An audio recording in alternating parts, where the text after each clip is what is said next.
Nintendo, gaming's heart of scamming the shit out of you. 8 consoles, 6 handhelds, and 13 million people dumb enough to buy a Wii U.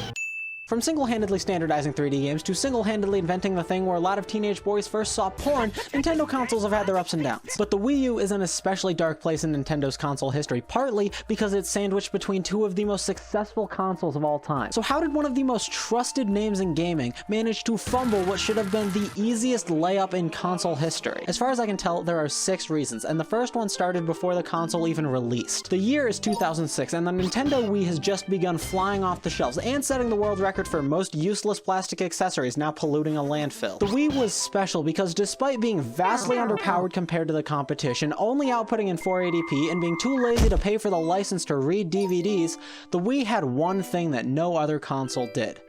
A dick-shaped controller. The Wiimote, with built-in motion controls and IR sensor and built to look like a TV remote, this isn't your grandma's game controller.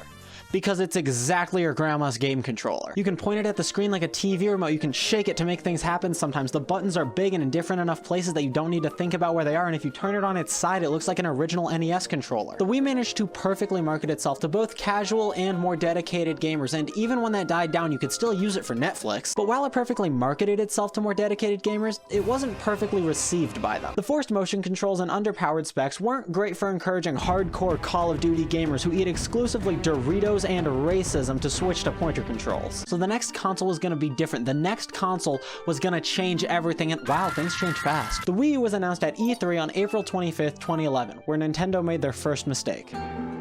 They really wanted to tell you about the Wii U gamepad, so much so that they forgot to tell you it came with a new console. I remember being super excited when the Wii U was announced. I couldn't wait to buy the cool new Wii accessory. Everything that went with the Wii was Wii something. Wii Wheel, Wii Zapper, Wii Vitality Sensor.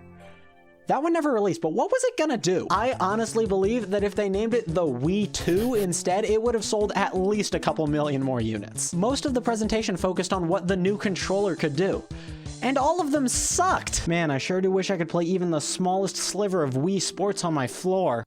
The ad even says free from TV, but you can't even leave the room with it. All of the marketing felt like they didn't have a clear vision for the console other than they wanted to use the Wii branding, which fed into the second problem of the Wii U is an interesting ley line connection of a few different consoles. Obviously, it was the Wii's stepping stone towards becoming the Switch, but it also tried to mix the dual screen synergy of the DS with the motion controls and console identity of the Wii. In other words, an attempt at mixing Nintendo's most popular home console and their most popular handheld. But that was really the only reason that they did it. They had the idea for the second screen and then tried to come up with uses for it retroactively, which usually either led to its use being shoehorned in after the fact or it not being used at all. No one knew what the hell to do with this thing. There were a few games that utilized it perfectly, like Super Mario Maker. The first Mario Maker was perfect for the Wii U. The ability to place things on the gamepad, look up and see it on the TV was how the game was meant to be played. But for every Mario Maker, there was a Breath of the Wild that didn't use the gamepad at all. The Wii U based their entire console around the amazing features of the gamepad,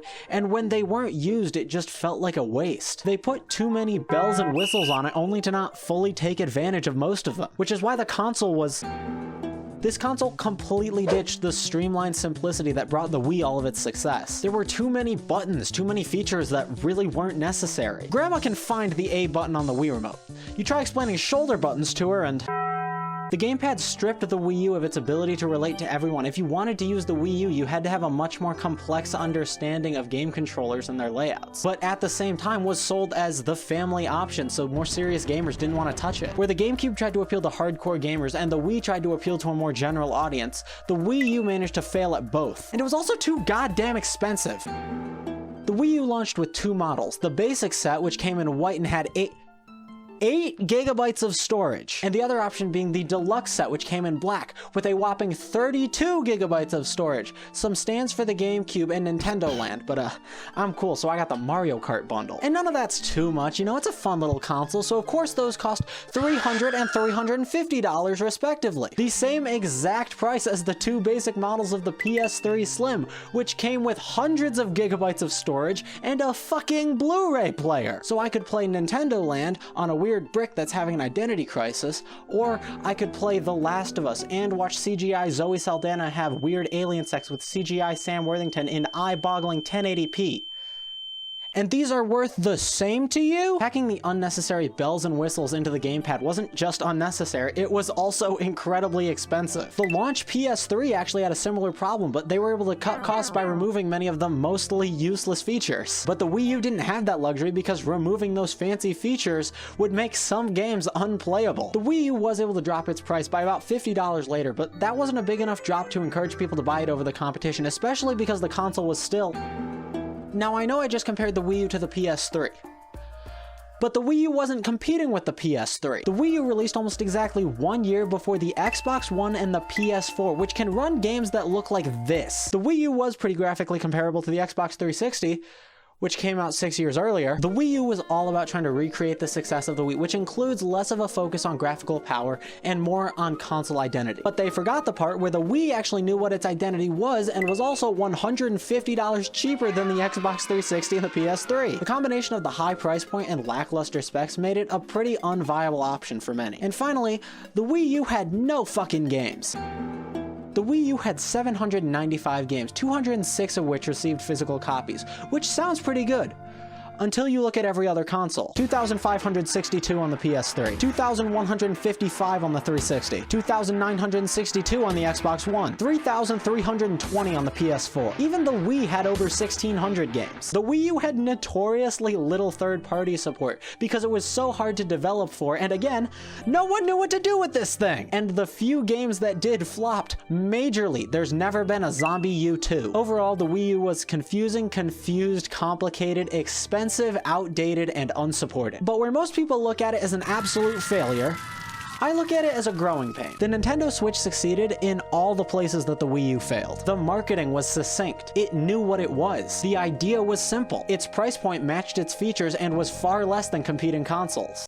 Okay, they never fixed the outdated thing. This thing has the CPU of a Kindle Fire and tons of third-party support, plus giving a home to all of the amazing Wii U games that otherwise would have been locked to a failed console, which led to Mario Kart 8, a Wii U game, becoming the 6th highest-selling game of all time, beating out Super Mario Bros., and led to the Switch becoming the 3rd highest-selling console of all time, destroying its competing consoles, the PS5 and the Xbox Series X, but that's a video for another day. The Wii U tried to capture the magic of consoles like the Wii and DS and failed in almost every way. But the Switch understood what audiences enjoyed about those consoles and beautifully bridged the gap between home and handheld consoles. And while there were some things that the Wii U did perfectly and that no other console could do, Mario Maker 1 is the best Mario Maker, if the only good thing that came out of the Wii U were the lessons that brought us the Switch, then I'd call it a success. Thank you for watching. If you did enjoy, please consider subscribing. I do this weekly, and click here to watch a video where I ask if Super Mario Odyssey is a retelling of the Odyssey.